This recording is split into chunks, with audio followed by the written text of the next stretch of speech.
श्री शिवाय नमोस्तुभ्यं भक्तों। श्री शिव महापुराण कुमार खंड का 15वां अध्याय। शीर्षक है शिव गणों से गणेश का युद्ध वर्णन। ब्रह्मा जी बोले, विभु की आज्ञा पा वे सब गण निर्भय हो सज कर शिव जी के मंदिर पर आए। इधर गणेश जी भी सजे हुए तैयार थे। शिव गणों को देखकर गणेश जी ने उनसे कहा कि मैं अकेला माता की आज्ञा का पालन करूंगा। आज तुम सब मुझ अकेले पार्वती पुत्र का बल देखो। शिव जी के गणों का भी बल आज देखा जाएगा। मैंने तो पहले कभी युद्ध भी नहीं किया है, परंतु तुम सब तो युद्ध दुर्मद हो। अब तो हमारी और तुम्हारी लज्जा की शिव पार्वती ही रक्षा करेंगे। ऐसा विचार कर अपने स्वामी की आज्ञा पालने के लिए मुझ अकेले से ही तुम सब युद्ध करो। मैं भी अपनी माता के लिए अकेले ही तुम सब से युद्ध करूंगा।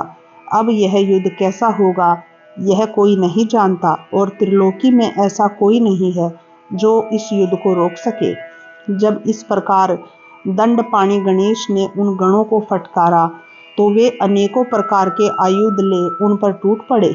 अकेले गणेश जी शिव जी के असंख्य गणों से युद्ध करने लगे, परंतु शिव जी का कोई भी गण उन्हें युद्ध में परास्त नहीं कर सका, और उन अकेले ने ही उन सबको मार करके भगा दिया।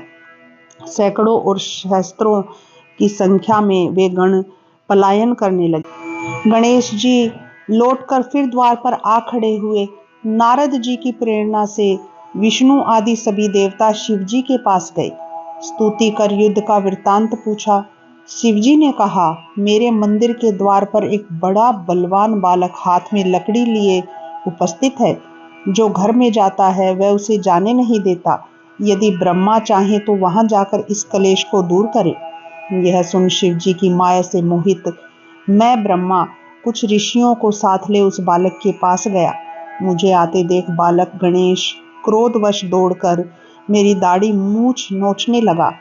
तब मैंने कहा, हे देव, क्षमा करो, क्षमा करो। मैं युद्ध के लिए नहीं आया हूँ, मैं ब्रह्मा हूँ।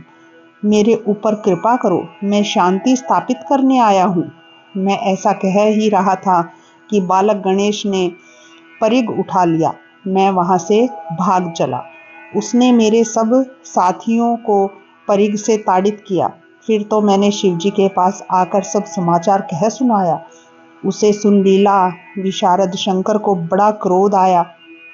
उन्होंने इंद्र आदि देवताओं को, अपने भस बैताल आदि गणों को गणेश जी से युद्ध करने की आज्ञा दे दी। त्रिलोकी में हाहाकार मच गया।